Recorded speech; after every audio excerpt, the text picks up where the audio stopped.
같이 기도함으로 새벽기도 시작하겠습니다. 하나님 아버지 감사합니다. 아버지 앞에 나아가 아버지의 말씀을 들을 때에 기존에 우리가 가지고 있는 생각들이 무너지며 하나님의 말씀이 얼마나 꿀송이와 같은지, 하나님의 마음이 어떠한지를 깨달아 알 수 있는, 하나님의 마음이 우리 마음에 전달되는 그 성령으로 감동하며 충만할 수 있는 하나님의 시간, 또 하루가 될 수 있도록 주님 인도하여 주옵소서. 살아계신 우리 주 예수 그리스도의 이름 받들어 기도합니다. 아멘. 오늘은 시편 104편 1절에서 18절까지의 말씀입니다. 시편 104편 1절에서 18절까지의 말씀입니다. 내 영혼아 여호와를 송축하라. 여호와 나의 하나님이여, 주는 심히 위대하시며 존귀와 권위로 옷 입으셨나이다. 주께서 옷을 입음같이 빛을 입으시고 하늘을 휘장같이 치시며 물에 자기 누각에 들보를 얹으시며 구름으로 자기 수레를 삼으시고 바람 날개로 다니시며 바람을 자기 사신으로 삼으시고 불꽃으로 자기 사역자를 삼으시며 땅에 기초를 놓으사 영원히 흔들리지 아니하게 하셨나이다. 옷으로 덮음같이 주께서 땅을 깊은 바다로 덮으심에 물이 산들 위로 솟아 올랐으나 주께서 꾸짖으시니 물은 도망하여 주의 우레소리로 말미암아 빨리 가며 주께서 그들을 위하여 정하여 주신 곳으로 흘러갔고 산은 오르고 골짜기는 내려갔나이다. 주께서 물의 경계를 정하여 넘치지 못하게 하시며 다시 돌아와 땅을 덮지 못하게 하셨나이다. 여호와께서 샘을 골짜기에서 솟아나게 하시고 산 사이에 흐르게 하사 각종 들짐승에게 마시게 하시니 들나귀들도 해갈하며 공중의 새들도 그 가에서 깃들이며 나뭇가지 사이에서 지저귀는도다. 그가 그의 누각에서부터 산에 물을 부어주시니 주께서 하시는 일의 결실이 땅을 만족시켜 주는도다.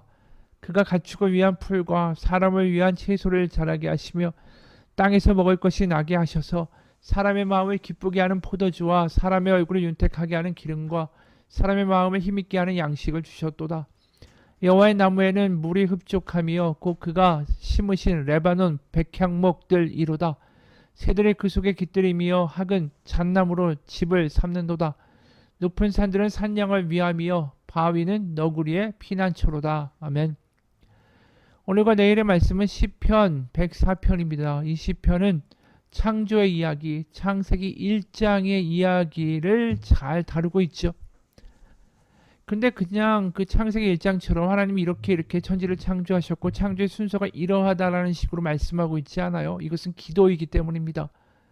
다시 말해서 우리가 창세기 1장을 묵상한다면 우리는 어떤 기도를 할 수 있을까? 그 질문에 대한 하나의 해답이 오늘 시편 104편에 나와 있는 거죠. 그래서 시편 104편을 보면 창세기 1장은 우리가 알듯이 태초에 하나님이 천지를 창조하시니라 땅이 혼돈하고 공허하며 흑암이 깊음 위에 있고 하나님의 영은 수면 위에 운행하시니라. 하나님이 이르시되 빛이 있으라 하시니 빛이 있었고, 이렇게 진행되지 않습니까? 근데 시편 1편은 이렇게 말하죠. 1절 내 영혼아 여호와를 송축하라. 여호와 나의 하나님이여, 주는 심히 위대하시며 존귀와 권위로 옷 입으셨나이다. 바로 하나님을 송축하고 찬양하면서 시작하죠. 이 창세기 1장을 우리가 보고 바로 이 하나님이 이루신 어떤 창조의 사실을 보면서 그것이 내 것으로 고백되면서 지금 이야기하는 거예요. 아, 창조를 하신 하나님 얼마나 크신지 모릅니다. 정말 위대하신 하나님이고 존귀와 권위로 옷 입으시는 위대하신 하나님이십니다. 그 창세기 1장을 믿어지고 고백되고 그것이 나의 신앙이 될 때 나오는 자연스러운 반응이죠. 근데 거기에 더 놀라운 것은 뭐냐면 그 하나님이 여호와 나의 하나님이여라고 말하고 있다는 거예요. 이게 창세기 1장이 자신의 고백이 되고 창세기 1장의 하나님이 나의 하나님이 된다라는 그 온전한 고백이 있을 때에 우리는 놀라운 믿음의 반전을 경험하게 된다라는 거죠. 그래서 지난 수요일에 창세기 1장의 설교를 한 적이 있죠. 지난 수요일에 지난 수요일이죠. 당시의 태양은 애굽에서 섬기던 절대신이고 다른 메소포타미아 문명에서 가장 강력한 신이었습니다. 그 밖에 여러 짐승들의 형상을 한 신들이 고대 사회에는 가득했죠. 근데 창세기는, 창조의 기사는 그런 세상이, 특히 강대국들이 섬기던 그 신들이 다 하나님의 피조물일 뿐이지 그 해나 달이나 그 어떠한 별이나 짐승의 형상을 가진 것들도 신이 아니다. 그들은 그냥 피조물일 뿐이고 허상일 뿐이다. 그래서 하나님이 만드신 피조물을 그 신처럼 섬기는 일은 어리석고 한심한 일이다. 조롱하는 거죠. 창세기 1장은. 그래서 창세기 1장만큼 혁명적인 게 없다라는 말을 했었어요. 왜냐하면 당시에서 이스라엘은 가장 작고 작은 나라, 이 노예 출신의 애굽 출신의 떠돌이 민족에 불과하죠. 이런 별 볼 일 없는 사람들이 세상에 외치는 거예요. 강대국들아, 너희가 섬기는 우상들이 아무리 강하다고 우길지라도 그것은 다 피조물이고 허상이고 가짜일 뿐이다. 그러니까 이게 굉장한 신앙의 선언을 세상 가운데 터뜨리고 있는 거죠. 누가 봐도 우상을 섬기는 나라들의 군사력이 막강하고 국력이 엄청나고 그러기 때문이다라는 거죠. 게다가 이 남유다가 나중에 패망하고 이스라엘 백성들이 바벨론에 끌려갔을 때 그들이 도착한 바벨론에는 마루둑이라고 해서 용을 부리는, 용을 상징으로 하는 강력한 신이 존재했습니다. 그 신이 다른 신들을 다 제압하고 다스리고 세상에 평화를 가져오는 신이다라고 외치고 있는데, 그 포로로 끌려가서 바벨론에서 창세기 1장을 묵상하고 말하며 믿는다라고 고백한다라는 건 이 마루둑은 가짜다라고 이야기하는 반역의 고백을 하는 것과 똑같은 짓인 것이죠. 그래서 그 강대국의 신들이 약속하는 풍요와 성공이라는 것은 거짓이다 고백하는 것입니다. 그게 다니엘서에 나와 있는 다니엘과 세 친구들의 고백이다라는 말도 전에 했었죠. 그래서 창세기 1장을 이스라엘 백성들이 철저하게 믿고 오는 시편 104편의 고백처럼 늘 그것이 그들의 기도가 되었더라면 그들은 절대로 하늘에서 비를 준다라고 하는 비를 관장하는 신, 가짜 신인 바알을 절대로 섬기지 않았을 겁니다. 다시 말해서 그들의 시편 104편의 고백을 끝까지 진지하게 가지고 거기에 감격하면서 그들의 기도로 삼았다면 북왕국과 남유다는 절대로 패망하지 않았을 거예요. 거꾸로 말하면 북왕국과 남유다가 패망한 이유는 창세기 1장을 믿지 못해서였기 때문이다라고 말할 수 있다라는 거죠. 그래서 오늘 시편 104편은 굉장히 중요한 고백을 하고 있는 거예요. 창세기 1장 1절 태초에 하나님이 천지를 창조하셨다라는 그 고백만 믿어도 성경 전체를 다 믿게 된다라고 말할 수 있는 것처럼 시편 104편은 바로 천지를 창조하신 분, 그분이 여호와시고 그분이 나의 하나님이고 그분만이 참신이다라는 고백을 하는 기도라는 거죠. 그리고 그런 분이 나의 하나님이 되셨다, 초라한 나의 이스라엘의 하나님이 되셨다라는 기쁨으로 노래하는 시편이 시편 104편이에요. 그래서 이 1절이 굉장히 중요한 고백입니다. 내 영혼아 여호와를 송축하라. 여호와 나의 하나님이여 주는 심히 위대하시며 존귀와 권위로 옷 입으셨나이다. 왜요? 창세기 1장이 너무나도 확실하게 내 마음 가운데 믿어지기 때문에 이런 고백을 하는 거죠. 그래서 35절에도 이런 고백을 또 해요. 35절 죄인들을 땅에서 소멸하시며 악인들을 다시 잊지 못하게 하시리로다. 내 영혼아 여호와를 송축하라. 할렐루야. 그러니까 시편의 이 104편의 처음과 끝은 다 여호와를 송축하라는 거예요. 그리고 그 가운데는 뭐가 있습니까? 이 창조의 이야기가 시편 104편의 가운데를 차지하고 있는 거예요. 그리고 시편 104편의 앞과 끝에는 그 창조에 대한 신앙 고백을 하고 있는 거죠.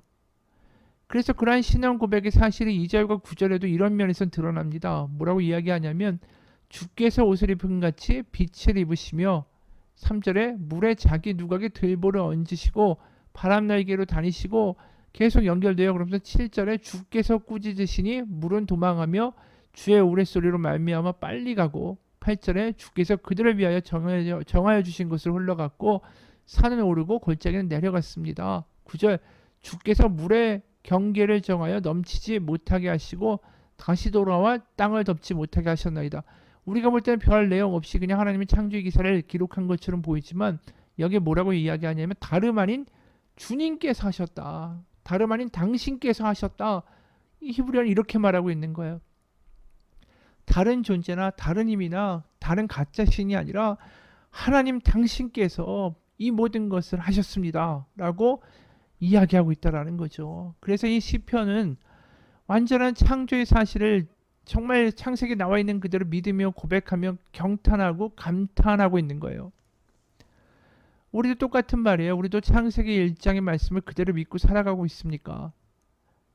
지난 수요일에 이야기한 것처럼 우리가 하나님을 믿으면서 창세기 1장을 제대로 믿지 않고 하나님이 만드신 피조물을 그 남유다나 이스라엘 백성들이 우상처럼 섬긴 것처럼 우리가 돈이나 성공이나 세상의 높은 자리나 어떤 내가 어떤 의지하는 사람이나 하나님의 피조물의 절대적인 것처럼 이거 아니면 안 된다. 그렇게 믿고 있는 것은 아닌가라는 거죠. 이것이 그 우상들이 돈이나 성공이나 어떤 사람이 나에게 안락과 평강과 안전을 보장해 준다라는 그 믿음이 하나님을 믿는 믿음보다 더 강한 것은 아닌가라는 것입니다. 그러니까 창세기 1장의 믿음이 그 어떠한 돈에 대한 믿음, 성공에 대한 믿음, 사람에 대한 믿음보다 더 강해야 된다라는 거예요.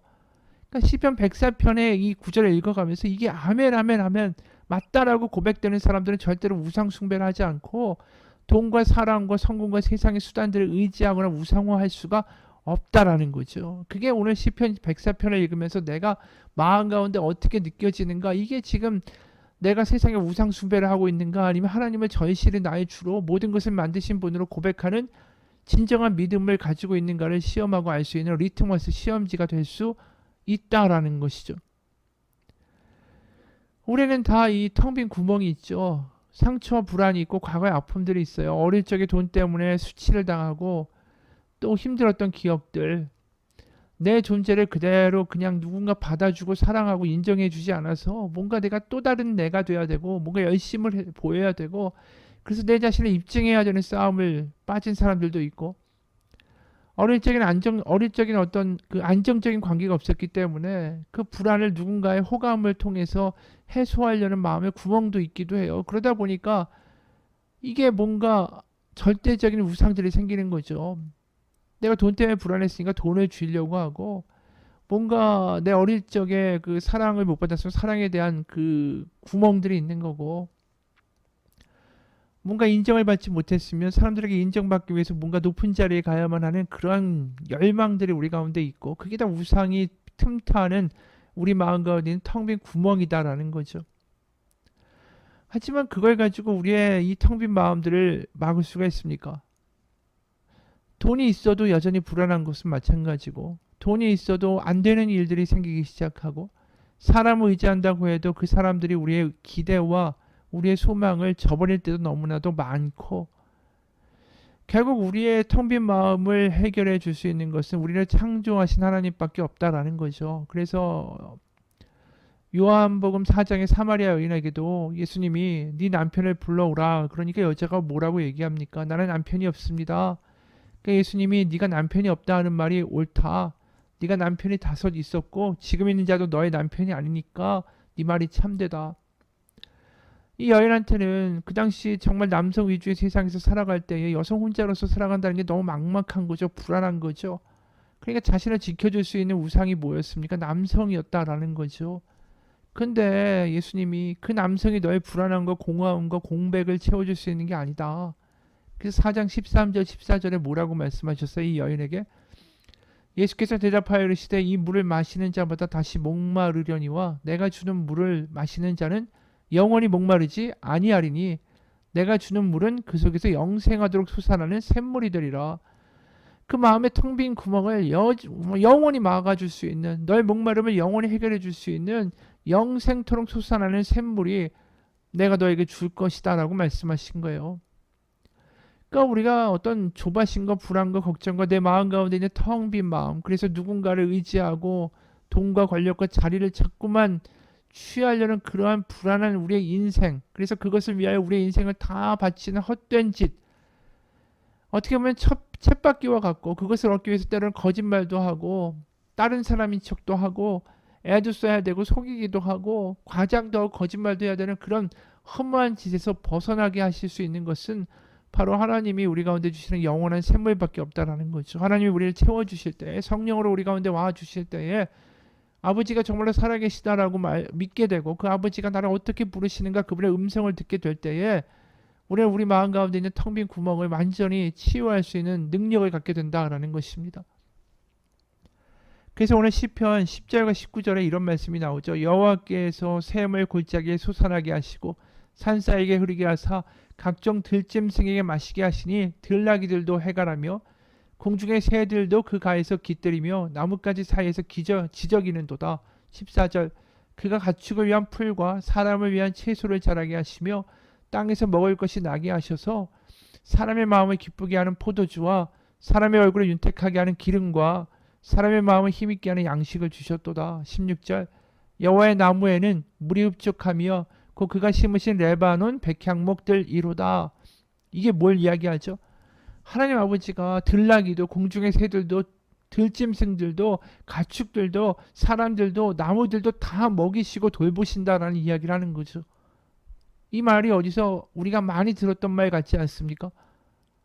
바로 이 시편 오늘 104편의 이 대목의 고백을 예수님은 마태복음 6장 26절부터 32절 거기서 다시 이렇게 말씀하고 계신 거예요. 공중에서 떨어진 말씀이 아니라 바로 시편에 나와 있는 오늘 104편의 말씀이 다시 이렇게 설명되고 인용되고 있다라는 것이죠.